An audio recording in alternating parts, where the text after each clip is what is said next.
Você já imaginou sofrer um dano causado pelo próprio Estado? Será quem responde por este prejuízo? Neste vídeo, vamos te explicar a responsabilidade civil do Estado e em quais situações o poder público tem o dever de indenizar o cidadão. A responsabilidade civil do Estado é quando o poder público ele tem o dever de reparar danos causados a terceiros por ações ou omissões de seus agentes. Conforme previsto no artigo 37, parágrafo 6º da Constituição Federal, a responsabilidade ela é objetiva, ou seja, não é necessário comprovar culpa, apenas o dano e o nexo de causalidade entre a conduta do Estado e o prejuízo causado. Para que exista o dever de indenizar, é necessário comprovar três elementos fundamentais: o dano, a conduta do agente e o nexo causal. Em algumas situações pode haver também a responsabilidade subjetiva, ou seja, é necessário comprovar culpa ou negligência. Trago para vocês alguns casos comuns, exemplos como erros médicos em hospitais públicos, acidentes com viaturas policiais ou até mesmo buracos em vias que geram acidentes. Por outro lado, o Estado ele não tem o dever de indenizar quando tem culpa exclusiva da vítima. Exemplos de caso fortuito, força maior ou até mesmo fato de terceiro. O carro quebrou no buraco, a casa alagou, o hospital não tinha vaga. E agora, de quem é a culpa? Vem comigo que a gente vai falar de 5 polêmicas da responsabilidade do Estado. Caiu no buraco?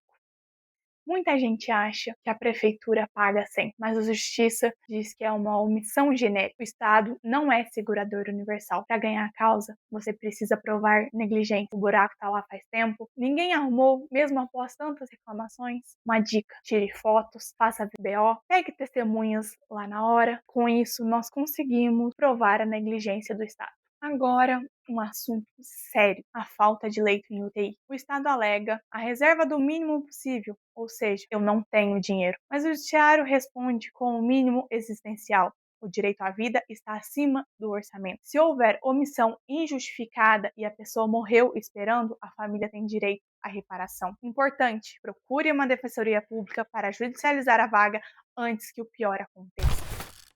E agora? Briga em escola pública gera indenização?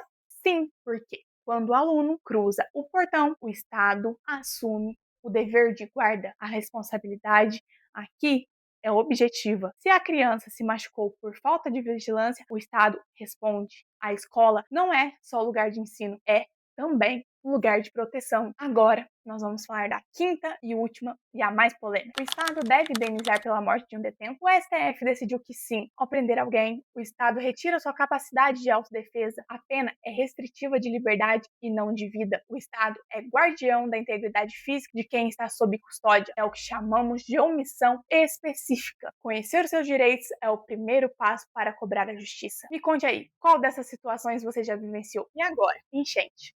É força da natureza ou culpa da prefeitura? Se foi uma tempestade histórica, imprevisível, essa o Estado se livra. Mas agora, o bairro alaga todo ano, em todas as chuvas, porque o bueiro está entupido, aí já temos a falta de serviço. O Estado falhou e deve indenizar. Já vimos um pouco sobre o que é a responsabilidade civil do Estado, mas agora vamos ver um pouco dessa responsabilidade sob a ótica da omissão, que é quando o Estado deveria agir, mas não o faz. E para isso vamos dar alguns tipos característicos de omissão, começando pela omissão genérica. Para entender um pouco a ideia de omissão genérica, é preciso primeiro entender que o Estado possui diversos deveres previstos na Constituição, entre eles garantir segurança, saúde e educação para a população. A maioria desses deveres previstos na Constituição são dirigidos de forma coletiva à população e não a indivíduos determinados. Sendo assim, na omissão genérica, o Estado tem a responsabilidade de realizar algumas ações, mas essas ações são dirigidas de forma ampla e geral para a coletividade, e não para indivíduos determinados e específicos. Como exemplo desse tipo de omissão, podemos mencionar um assalto em via pública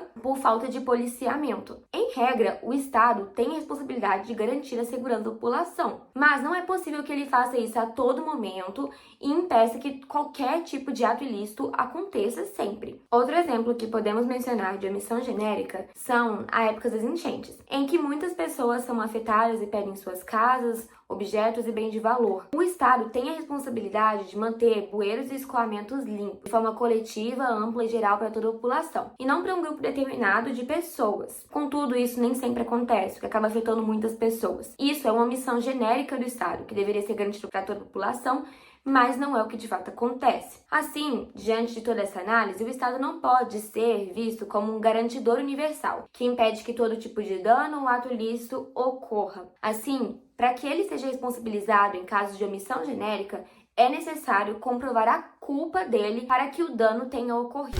Meu nome é Rodolfo e irei explicar para vocês hoje um pouco sobre omissão específica, que basicamente é quando o Estado tinha um dever jurídico concreto, individualizado, de agir para que não houvesse dano, mas mesmo assim se omite, ou seja, ele não atua onde era dever de atuar. Neste caso, pode haver o reconhecimento da responsabilidade civil do Estado, já que ele tinha obrigação direta da proteção. Um exemplo claro sobre isso é quando o Estado assume a custódia de pessoas, ou seja, ele prende as pessoas por alguma infração penal ou outra. Se vier a acontecer alguma agressão ou vier algum detento morrer dentro desta instituição penal, o Estado será responsabilizado civilmente, já que ele tinha o dever da proteção da integridade física dos detentos. Um caso mais corriqueiro e comum seria no caso de escolas públicas, onde pode haver agressão ou algum acidente por falta de fiscalização ou falta de manutenção. Neste caso,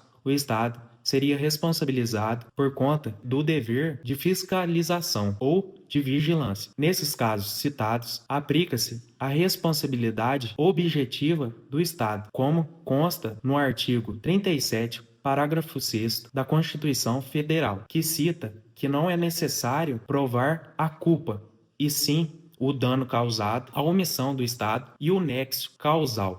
Olá, meu nome é Giovana Belato e eu estou aqui hoje com o professor e doutor Marcelo Figueiredo para a gente fazer algumas perguntinhas para ele relacionadas ao nosso tema. Marcelo, primeiro, na sua experiência, como que o senhor diferencia a responsabilidade objetiva da responsabilidade subjetiva do Estado? A responsabilidade civil objetiva do Estado, ela é mais fácil de ser demonstrada por conta da ausência de necessidade de provar a culpa do Estado. Então, na responsabilidade objetiva, na prática, a conduta e o nexo de causalidade e o dano são os requisitos que a gente demonstra para comprovar a responsabilidade civil do Estado, que facilita, na prática, obter a reparação dos. Marcelo, a regra geral prevista no artigo 37, parágrafo 6º da Constituição Federal, ela é suficiente para resolver a maioria dos casos ou ainda há muitas controvérsias? Bom, o artigo 37, parágrafo 6º, ele é a nossa norma básica sobre a responsabilidade civil objetiva do Estado, né? Então, ele é realmente a premissa principal que a gente tem. Entretanto, a grande dificuldade deste parágrafo 6º é a questão da conduta omissiva do Estado. Então, a responsabilidade objetiva do Estado, ela pode ser por ação ou por omissão. Então, as divergências que vão gerar por conta desse parágrafo 6º, a discussão jurisprudencial é sobre as condutas omissivas do Estado. A falta do serviço, a má prestação do serviço público, o defeito na prestação do serviço público, são essas divergências que o parágrafo 6º ele não vai resolver tranquilamente, mas com base na doutrina e na jurisprudência, a gente encontra algumas divergências sobre esse assunto. Marcelo, e nos casos de omissão estatal, por que a responsabilidade ela costuma ser tratada como subjetiva? Então, na responsabilidade estatal por omissão é o grande problema que a gente verifica na realidade civil objetiva do Estado, e neste caso ela sai da esfera objetiva e vira subjetiva, onde há necessidade da demonstração de culpa, da culpa estatal na prestação de um serviço público. Então, dessa forma, isso traz dificuldades, divergências, porque isso transfere para o cidadão a necessidade de comprovar a falta que o serviço público foi prestado tardiamente ou que ele não foi prestado adequadamente. Então, esses detalhes é o que dificulta para o lado do cidadão quando ele pretende reparação contra o Estado. Por outro lado, a responsabilidade civil por omissão do Estado, ela é importante também porque cria determinados parâmetros para que o Estado não tenha uma responsabilidade integral pela reparação dos danos. Isso é algo importante porque se o Estado tivesse a reparação integral e não fosse fundado na teoria do risco administrativo, como é atualmente, isso poderia gerar um grave problema de prejuízo para a administração pública, para o Estado em geral. Marcelo, e conta pra gente, o senhor já atuou em algum caso que foi difícil provar o nexo de causalidade entre a conduta do Estado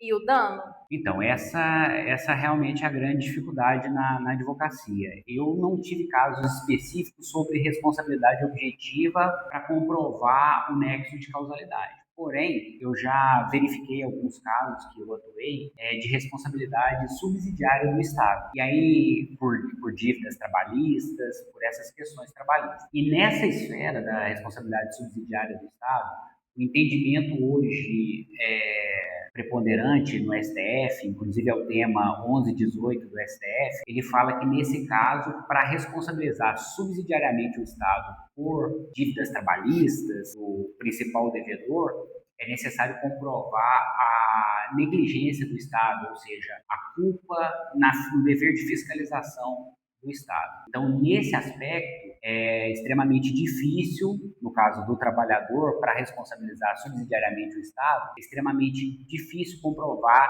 esse nexo de causalidade entre a conduta culposa, a culpa invigilante do Estado e o dano sofrido pelo trabalhador. E na prática, é mais difícil para a vítima obter indenização em casos de responsabilidade subjetiva? Então, no caso de responsabilidade subjetiva é mais difícil mesmo, porque nesse caso o ônus de prova da conduta culposa é da vítima. Então, nesse caso, a prova que tem que vir no processo para gerar a responsabilidade subjetiva do Estado vem da vítima. Então, ela tem que ter um trabalho mais complexo aí para conseguir comprovar a responsabilidade civil subjetiva do Estado. Marcelo, e existem situações em que o Estado ele pode se eximir da responsabilidade mesmo com o dano comprovado? E sim, você poderia dar alguns exemplos para a gente?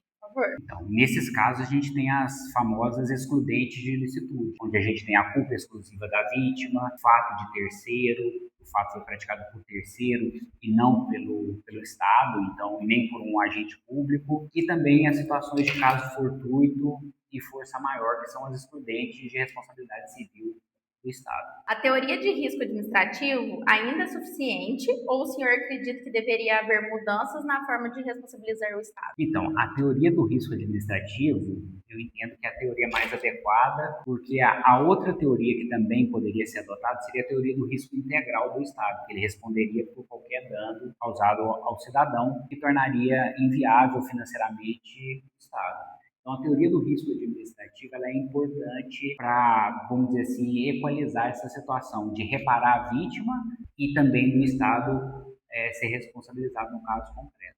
Eu acredito, então, que é a teoria mais justa e mais equilibrada. Marcelo, e na sua opinião, qual é a importância da análise do caso concreto no caso de responsabilização do Estado? Então, é essencial a análise do caso concreto, porque as circunstâncias do caso vão exatamente definir se há ou não a responsabilidade civil do Estado, objetiva ou subjetiva, ou seja, é preciso, de fato, adentrar dentro dos elementos ali da conduta, do dano, do nexo de causalidade e do elemento culpa, se for responsabilidade civil subjetiva, para demonstrar exatamente a configuração do dever de reparação. Pessoal, então essas foram as perguntas. Doutor Marcelo, queria te agradecer por ajudar a gente nesse trabalho, por tirar um tempinho para vir aqui fazer essa entrevista. Muito obrigada. Giovana, eu que agradeço a Yasmin, todos os colegas do grupo, o professor Valdir pelo projeto, e fico à disposição aí para quando vocês precisarem. Obrigada. Em conclusão, os danos decorrentes da omissão estatal serão indenizáveis quando restar comprovada que a inércia do poder público contribuiu ativamente para o dano ou prejuízo sofrido sofrido pelo particular, analisando sempre as nuances do caso concreto. Nas hipóteses de omissão genérica, onde não há um dever específico do Estado de agir, é necessária a comprovação de culpa estatal, seja pela má prestação dos serviços, incluindo um serviço ineficiente, inadequado e até mesmo tardio por parte do Estado. Por outro lado, nos casos onde há uma omissão específica, nos quais há sim um dever jurídico do Estado de agir, não é necessária a comprovação de culpa, mas tão somente do nexo causal e do dano sofrido, conforme determina o artigo 37, parágrafo 6º da Constituição Federal. Assim, a indenização sempre será devida quando houver um nexo de imputação entre a omissão estatal e o dano, seja pela culpa do Estado ou pela violação de um dever jurídico pré-estabelecido.